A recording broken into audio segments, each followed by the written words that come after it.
Florence, Italy, city of flowers. This beautiful city is deeply intertwined with the history of one family, the Medicis. The Medicis shaped the city into the artistic hub it is today.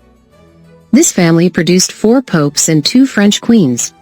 They were patrons of art and supported well-known artists like Da Vinci, Michelangelo, Raphael, Donatello, Brunelleschi, and Botticelli, to name a few. But not many people know how the family became so rich in the first place. In this video, we are back in the 15th century Italy to see how the Medicis got their start.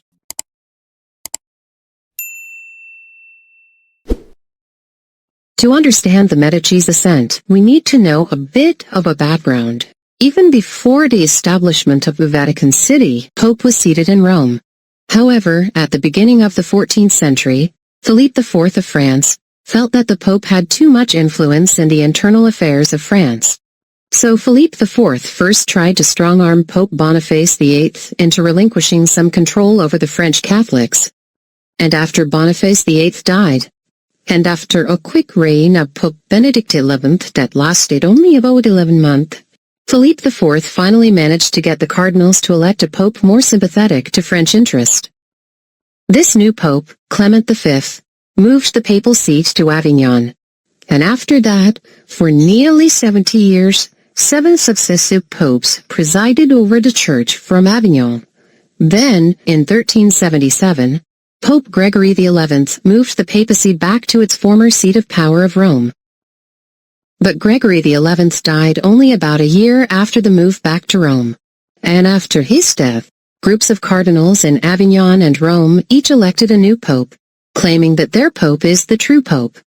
This created a prolonged period of division within the Catholic Church, known as the Western Schism. It was a confusing time period for the Church, with believers unsure of which pope to follow, and the clergy struggling to maintain their credibility. Eventually, reform-minded clergy decided to gather for a council and discuss a resolution. So, in 1409, the cardinals gathered in Pisa and held what is known as the Council of Pisa. They demanded that both the Avignon and Roman popes resign to give way to a single legitimate pope. But, as you can imagine, neither of the popes was willing to step down. So, at the Council of Pisa, the cardinals declared that both men were no longer popes, and elected a new pope, Alexander V, who was quite elderly but highly respected and supported by many cardinals. But still, neither of the 2 existing popes or their followers in Rome or Avignon acknowledged this new pope. So, instead of resolving the issue, the Church now had 3 popes, one in Pisa, one in Avignon, and one in Rome. To make matters worse, Alexander V passed away the following year. This left the cardinals gathered at the Council of Pisa with a dilemma once again. Should they acknowledge the 2 remaining popes and let things continue as they were? Or should they pick one of the Rome or Avignon and declare the other false? Or should they push forward and elect a successor to Alexander V? And of course, in such situations, it's often the hardliners who prevail. They decided to push forward with the papal seat at Pisa, and so another papal election was held. At that time, a man named Baldassare Cosa began to rise as a strong candidate for the papacy in Pisa. He had played a major role in the Council of Pisa and had great influence among those gathered. But Cosa was not exactly a man of high moral standing. His 2 brothers were hanged during their youth for engaging in piracy, and, according to some accounts, piracy was his family business. And it is believed that Baldassare himself was likely involved in piracy as well. He was also known to have had connections with bandits and outlaws in various regions.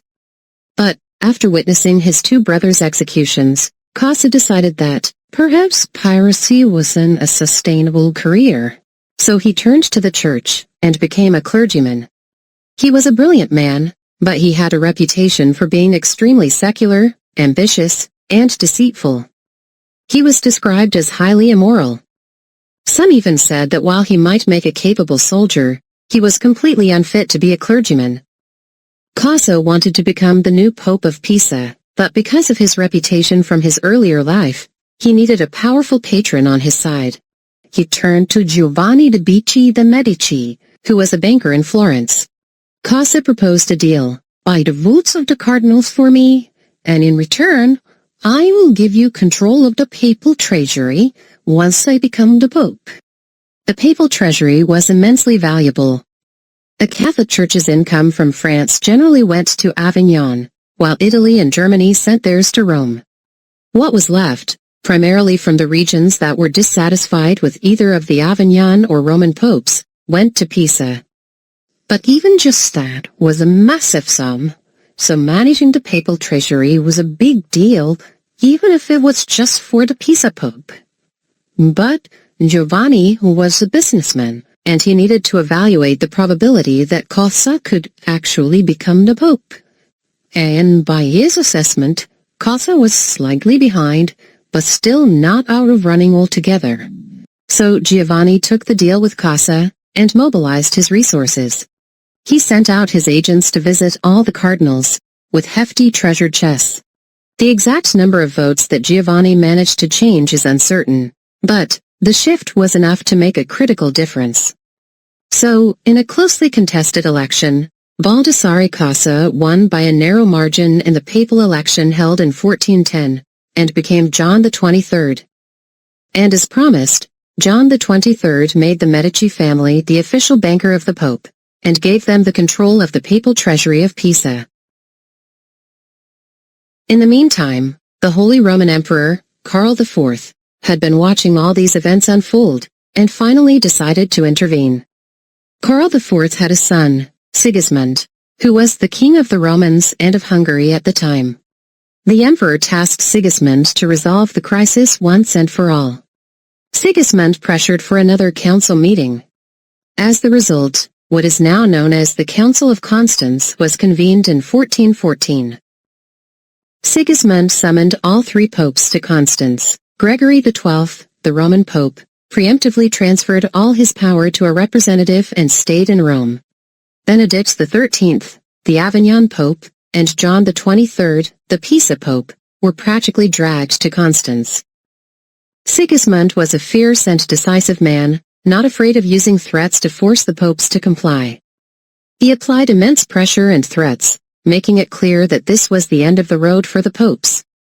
Gregory XII's representative promptly abdicated the Roman papacy on behalf of Gregory.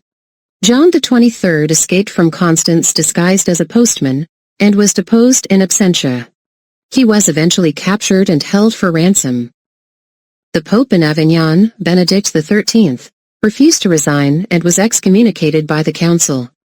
Then, the Council of Constance declared all three popes deposed, and elected a new pope, Martin V. So what does this mean for the Medicis? They had bet everything on John the 23rd and spent a fortune bribing the cardinals. But it was for nothing. The family was now on the verge of ruin, and that was not the end of it. After the Council of Constance, John the 23rd was imprisoned in Bavaria. He was, of course, ostensibly under protective custody, but he was effectively being held for ransom. So John the 23rd, now anti-Pope John the 23rd, sent a letter to Giovanni de' Bicci. I am truly sorry, but could you help me get out? To be released, I need to pay a huge ransom. Please, just this one last time. Giovanni's sons were understandably furious. Father, you should just cut ties with him. He got us into this mess, and now he expects us to pay his ransom? How shameless. But over his family's fierce objection, Giovanni decided to help.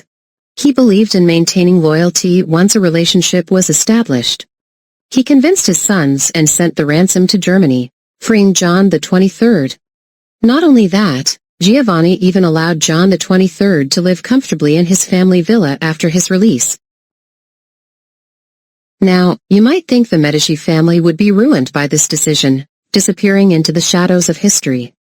But John the 23rd's fall from grace and plea for help turned out to be a blessing in disguise. The new pope who was elected at the end of the Council of Constance in 1417 was Pope Martin V, and, after he took up his seat in Rome, Martin V summoned Giovanni de' Bicci de' Medici. Giovanni was confused, and then was terrified by this summon. Perhaps the new pope had learned of his support for the anti-pope John the 23rd? But it was an invitation from the pope, and he could not refuse. When Giovanni went to meet the new pope, Martin V said, "I heard about your loyalty to John the 23rd and how well you took care of him."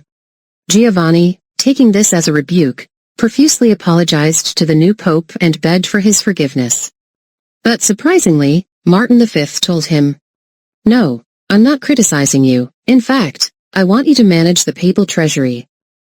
Martin V knew that the papal court was a hotbed of corruption and deception, and he needed someone trustworthy to manage its vast finances. But, while plenty of merchants were offering their services, it was hard to know whom to trust. Martin V had been deeply impressed by Giovanni's unwavering loyalty to John the 23rd, and had decided that Giovanni is someone you can depend on, through thick and thin. So now what? Giovanni was originally satisfied with managing the small papal treasury of Pisa, a relatively insignificant amount compared to the unified papal treasury. But now, he found himself managing all the donations and wealth flowing into the church from across the entire Europe. An endless stream of cash flow was pouring into the Medici's hand. And Giovanni could use that money to invest, to make more money, and to do what he will, as long as he kept track of the correct amount that needs to go to the Pope, and be able to pay it when the Pope needs it. Giovanni's family went from the brink of ruin to becoming one of the most influential houses in Europe. This marked the beginning of the Medici family's ascent, transforming them into a force that no one in Europe could ignore. So what happened to this family, who found themselves suddenly at the center of an immense fortune? Will they be satisfied with just managing money for someone else? Well, we all know the answer to that question. We will continue with the story of the Medicis in our future videos. So please like and subscribe to continue receiving the stories from history. It really helps a small channel like us.